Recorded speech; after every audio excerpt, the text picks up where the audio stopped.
everyone, welcome back to another video. So this video is going to be about law as a career or career opportunities in law.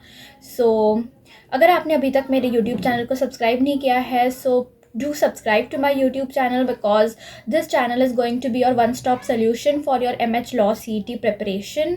Because here on this channel I'm uploading all the guidance related videos, so make sure to subscribe to my YouTube channel. And now let's get into the video.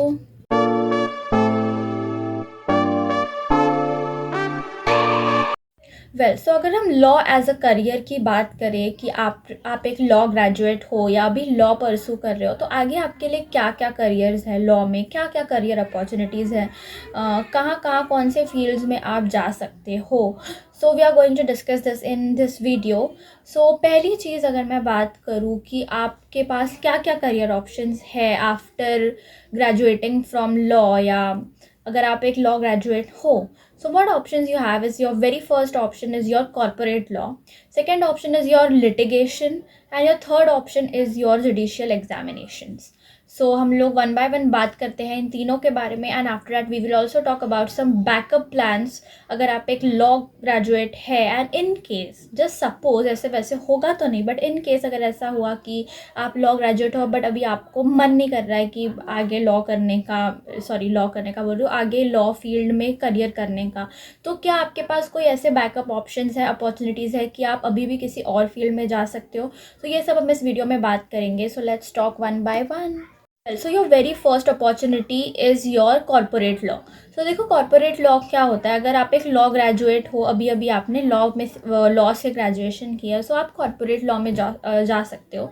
Corporate law का क्या मतलब होता है कि आप किसी law firm में या किसी बिजनेस में आप एज अ लॉयर काम कर रहे हो, जहाँ पे आप वहाँ के इश्यूज सॉल्व करते हो, आप वहाँ के इश्यूज प्रिवेंट करते हो, वहाँ के डिस्प्यूट्स रिजॉल्व करते हो, या वहाँ पे आप एडवाइस देते हो किसी भी चीज़ में, किसी भी डिस्प्यूट में, किसी भी मैटर में आप एडवाइस देते हो, किसी भी लीगल मैटर में एडवाइस देते हो.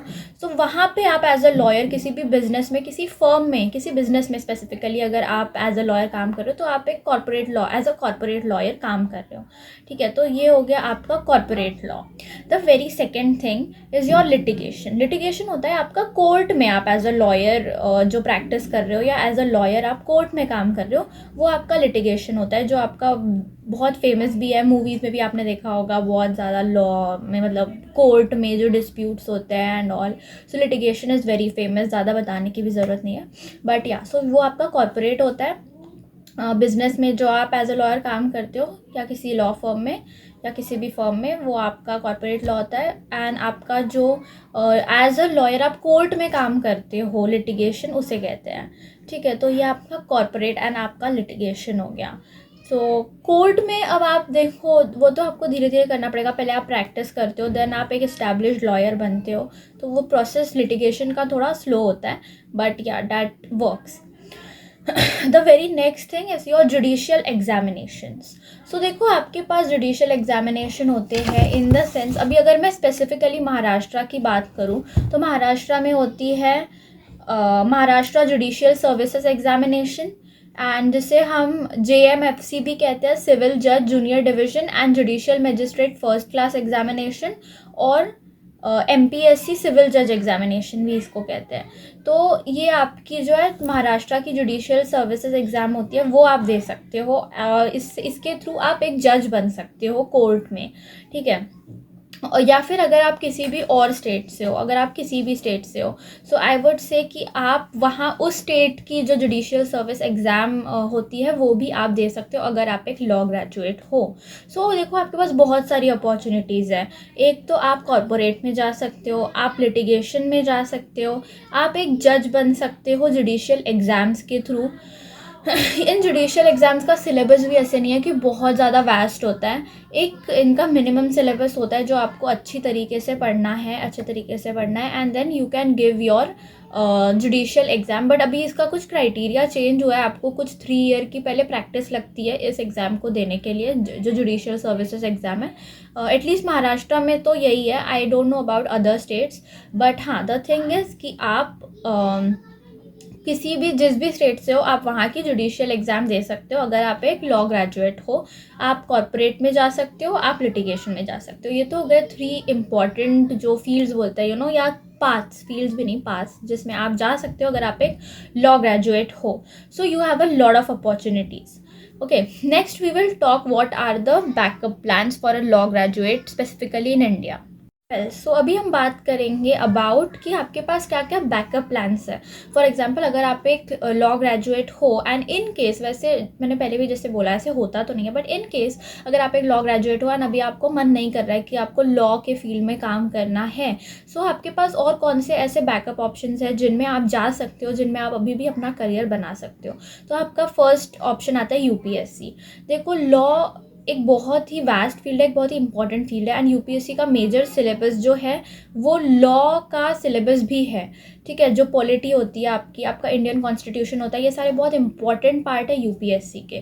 तो अगर आप लॉ पढ़े हुए हो, अगर आपने लॉ पढ़ा है, तो आप यूपीएससी का एक मेजर सिलेबस भी आपने कवर किया हुआ है, जो यूपीएससी का एक सिलेबस का पार्ट है। तो इसलिए आप यूपीएससी भी दे सकते हो एंड यूपीएससी में लॉ एज अ ऑप्शनल भी अवेलेबल है। So UPSC is a very good option. आपके पास जो नेक्स्ट ऑप्शन है वो है आपका PSC, that is your public service commission examination. For example MPSC, UPPSC, ये सारे जो है अलग अलग स्टेट्स के पब्लिक सर्विस कमीशन एग्जामिनेशंस होते हैं स्टेट लेवल पे, ये आप दे सकते हो।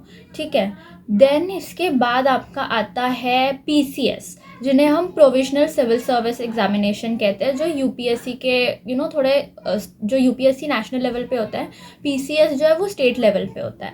तो ये जो है आप अपने अपने स्टेट के पीसीएस एग्जामिनेशंस भी दे सकते हो, बिकॉज इनमें भी लॉ एक बहुत ही मेजर पार्ट होता है इनके सिलेबस का भी, यूपीएससी की तरह। ठीक है, तो अगर आपने लॉ किया है एंड अगर आप कोई भी कॉम्पिटिटिव एग्ज़ाम दे रहे हो, गवर्नमेंट एग्ज़ाम दे रहे हो, जैसे आपका यूपीएससी हो गया, आपका पीएससी पीसीएस हो गया, तो इनमें जो लॉ है मेजर पार्ट होता है इनके सिलेबस का, तो आपको बहुत बेनिफिशियल जाएगा आगे कि अगर आपने लॉ पढ़ा है तो आप इन एग्ज़ाम का एक मेजर पार्ट आपने कवर करा हुआ है, तो आप ये एग्ज़ाम्स भी दे सकते हो क्योंकि आपको एक प्रायर नॉलेज होगा लॉ के बारे में। ठीक है, तो एक तो आप यूपीएससी एमपीएससी दे सकते हो। अगर मैं महाराष्ट्र की बात करूँ तो MPSC, Maharashtra public service commission examination, and सारे स्टेट्स के अलग अलग होते हैं। जैसे महाराष्ट्र का एमपीएससी, देन यूपीपीएससी होता है यूपी का, ठीक है, बिहार का बीपीएससी होता है। तो आप जिस भी स्टेट से हो वहाँ के आप जो पीएससी एग्जामिनेशंस है, पब्लिक सर्विस कमीशन एग्जामिनेशंस, वो आप दे सकते हो, या आप पीसीएस दे सकते हो, that is provisional civil service examination, आपके पर्टिकुलर स्टेट के। तो ये आप दे सकते हो। एंड एमपीएससी तो मैंने बताया ही है, मैंने यूपीएससी भी बताया। इसके अलावा और बाकी के भी एग्ज़ाम्स हैं जो एक लॉ ग्रेजुएट के लिए ओपन होते हैं, बट मैं स्पेसिफिकली वो बता रही हूँ जिनमें लॉ एक इम्पॉर्टेंट सिलेबस है या उनके लॉ से जो फील्ड्स रिलेटेड है। तो ये आपके कुछ बैकअप प्लान्स हैं जो आप एज अ लॉ ग्रेजुएट आगे आपको हेल्प कर सकते हैं, या जो एग्ज़ाम्स आप स्पेसिफिकली दे सकते हो, UPSC PSC exams and your PCS exams. And अगर मैं स्पेसिफिकली महाराष्ट्र की बात करूँ तो मैंने एमपीएससी बताई थी एंड नेशनल लेवल पे यूपीएससी है। तो देखो, ये कुछ इंपॉर्टेंट एग्जामिनेशंस या बैकअप प्लान्स है जो आप एज अ लॉ ग्रेजुएट दे सकते हो। ठीक है, so that's it for this video, guys. I hope you like this video. If you like this video, so make sure to subscribe to my YouTube channel and like the video. And if you have any queries, you can comment below or connect with me on Instagram. The link is in the channel bio, and I will meet you guys in the next video. तब तक के लिए thank you and thanks for watching. Bye bye.